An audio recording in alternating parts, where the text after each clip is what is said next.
नमस्कार दोस्तों, स्वागत है आप सभी का यूपीएससी उत्कर्ष पे। मेरा नाम है पूजा द्विवेदी। क्या आपने कभी ऐसा सुना है कि आपके आसपास के लोग अपनी डेथ के बाद अपनी बॉडी डोनेट करते हैं? आपने बहुत ही कम ऐसा सुना होगा, क्योंकि भारत में यहाँ पे इस प्रकार का कोई भी कल्चर नहीं है कि हम अपनी बॉडीज़ को डेथ के बाद डोनेट करें।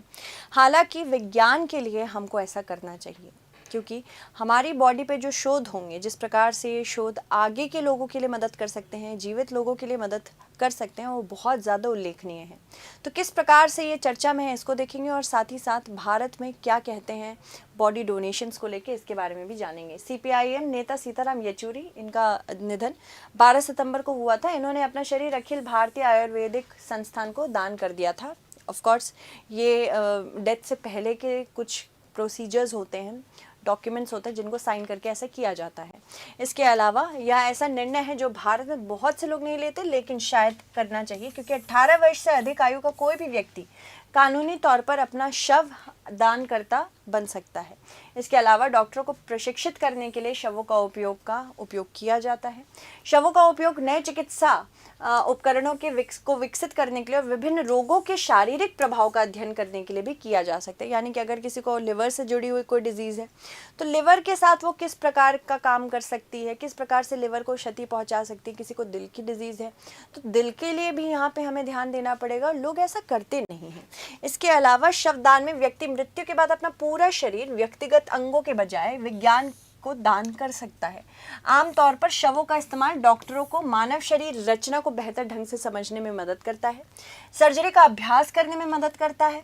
हालांकि प्रशिक्षण के लिए डमी का इस्तेमाल किया जा सकता है, लेकिन शवों से इंसान पर सर्जरी करने का सबसे यथार्थवादी अनुभव मिलता है। डॉक्टरों को प्रशिक्षण देने के अलावा शवों का उपयोग नए चिकित्सा उपकरणों के विकास और विभिन्न रोगों के शारीरिक प्रभाव का अध्ययन करने के लिए भी किया जाता है। 18 वर्ष से अधिक आयु का कोई भी व्यक्ति कानूनी तौर पर ऐसा कर सकता है।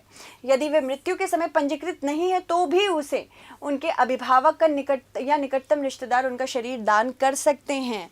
यहाँ पे जनरली अगर कोई अपना शरीर दान करने जाता है, और इनफैक्ट मेरे जान पहचान में एक व्यक्ति ने किया भी है, तो वो बताते हैं कि किस प्रकार से पूछा जाता है आपकी फैमिली में कौन कौन है, अगर उन्होंने लास्ट में मना कर दिया तो क्या करेंगे। जनरली फैमिलीज देती नहीं है डेथ के बाद भी, ठीक है। हालांकि जो लोग पुरानी बीमारियों से मर चुके हैं वे अंगदान के लिए पात्र होते हैं, लेकिन तपेदिक सोप्सिस, साथ ही साथ HIV जैसे संक्रामक बीमारियों से पीड़ित लोगों के शव को स्वीकार करे जाने की संभावना बहुत ही कम होती है, नहीं होती है।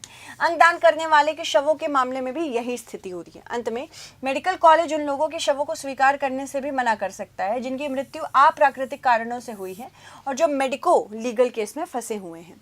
किस प्रकार से क्या नियम है, इसको हम देख लेते हैं। देखो, बॉडी डोनेशन के लिए कई NGO वैसे ही मौजूद हैं जो रजिस्ट्री करते हैं। 18 साल से ऊपर का कोई भी व्यक्ति ऐसा कर सकता है। इसके लिए मेडिकल कॉलेज में जाकर एक फॉर्म भरना होता है। फॉर्म भरने के दौरान 2 गवाहों को साइन करना होता है। इसके बाद यहाँ पे फिर प्रोसीजर जब डेथ के बाद होती है, बॉडीज़ को दिया जाता है। पूरे शरीर के दान को ट्रैक करने के लिए कोई राष्ट्रीय संगठन हमारे पास है नहीं। मतलब एक पोर्टल होना चाहिए जिसमें ऐसे लोग रजिस्टर्ड हैं जो शव दान करने के लिए, ऐसा हमारे पास कोई पोर्टल नहीं है। आमतौर पर मेडिकल कॉलेज अस्पतालों में एक एनाटॉमी विभाग सीधे प्रेजेंट होता है।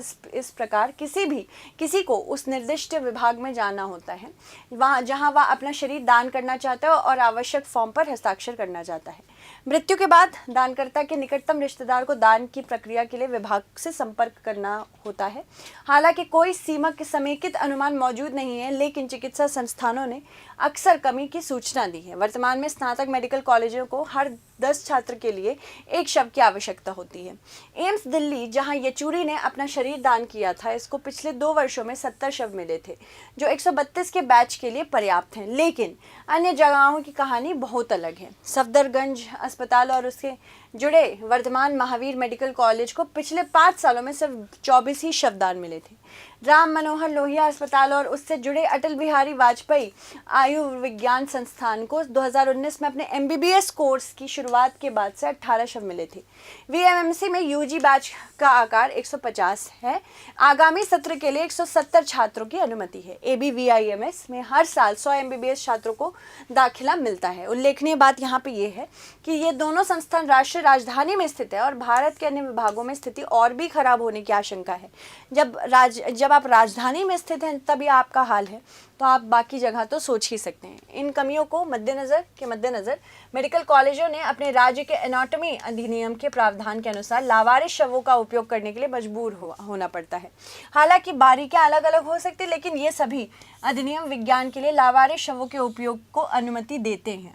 अधिकांश कानूनों में कहा गया है कि मृतक के शव को रिश्तेदारों द्वारा 18 घंटे के भीतर या कम से कम व्यावहारिक देरी के साथ दावा किया जाना चाहिए।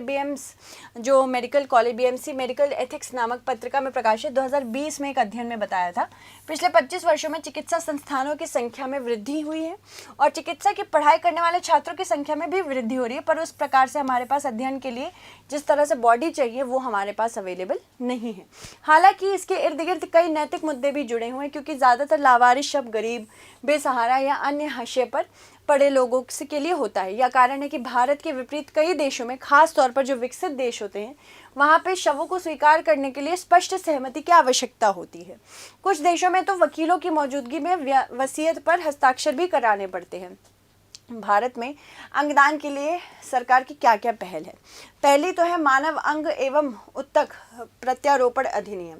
इसे 1994 में अधिनियमित किया गया था और यह भारत में अंग प्रत्यारोपण को नियंत्रित करता है। ये भी देखता है कि कमर्शियल वैल्यू के लिए तो कोई अपना अंग नहीं दान कर रहा है।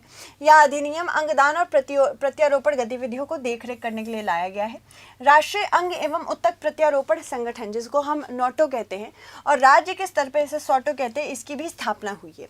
राष्ट्रीय अंग प्रत्यारोपण कार्यक्रम यानी कि NOTP, यहाँ पे इसे 2014 में अंगदाताओं और प्राप्तकर्ताओं के लिए एक नेशनल रजिस्ट्री बनाई थी और अधिक अंग प्रत्यारोपण केंद्र स्थापित करने, साथ ही साथ अंगदान के बारे में जागरूकता बढ़ाने के लिए इसको शुरू किया था। इसके अलावा मृतक अंगदान कार्यक्रम भी है। यह कार्यक्रम मृतक व्यक्तियों से अंगदान को प्रोत्साहित करने, साथ ही साथ उनके लिए स्वास्थ्य एवं परिवार कल्याण मंत्रालय द्वारा शुरू की गई थी। भारत सरकार ने अंगदान के महत्व के बारे में जागरूकता बढ़ाने के लिए राष्ट्रीय अंगदान दिवस भी मनाना शुरू किया है। ये 27 नवंबर को राष्ट्रीय अंगदान हर साल मनाया जाता है। चलो इससे संबंधित एक क्वेश्चन देख लेते हैं। मानव अंग एवं उत्तक प्रत्यारोपण अधिनियम के संदर्भ में निम्नलिखित कथनों पर आपको विचार करना है। पहला, ऐसे 1994 में अधिनियमित किया गया था। यह भारत में अंग प्रत्यारोपण को नियंत्रित करता है। तो आपको बताना होगा किस प्रकार से कौन सा स्टेटमेंट सही है। So thank you so much everyone, stay updated.